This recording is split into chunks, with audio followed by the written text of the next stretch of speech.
хабарҳои иқтисодӣ имрӯз 7 ноябр дар Паём ТВ.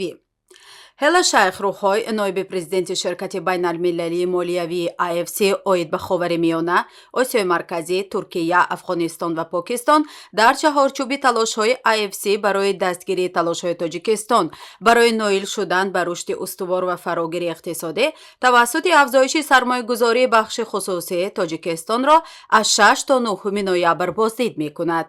Шохрӯҳой бо мақомоти баландпояи ҳукумат, шарикони рушд ва намояндагони бахши хусусӣ ҷиҳати тавсеяи фаъолияти IFC дар кишвар ва ҷалби сармояи иловагӣ ба бахшҳои асосии иқтисод гуфтугӯҳо анҷом медиҳад.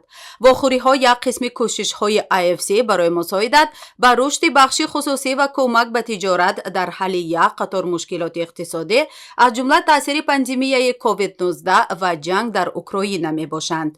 IFC тибқи барномааш Тоҷикистонро ба бунёди иқтисоди бозаргонӣ, ба бахши хусусӣ ва ба содирот нигаронида шуда эҷоди ҷойҳои корӣ ва ноил шудан ба рушди устувори дарозмуддат дастгирӣ мекунад.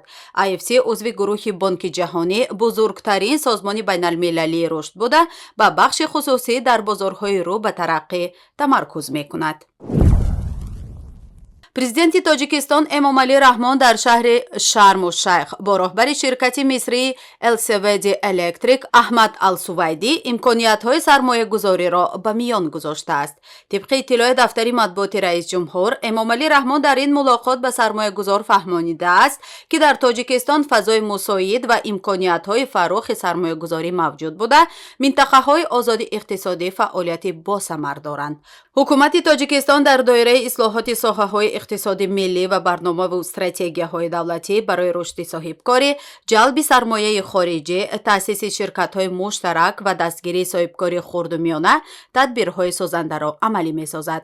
Дафтари матбуоти раис ҷумҳур афзуд, ки аз ҷониби раҳбарияти ширкат дар ҳамкорӣ бо Вазорати саноат ва технологияҳои нав ва Вазорати энергетика ва захираҳои оби Тоҷикистон аллакай доир ба сохтмони як корхонаи нави трансформаторҳо дар шаҳри Бохтар созиши пешакӣ ҳосил шудааст.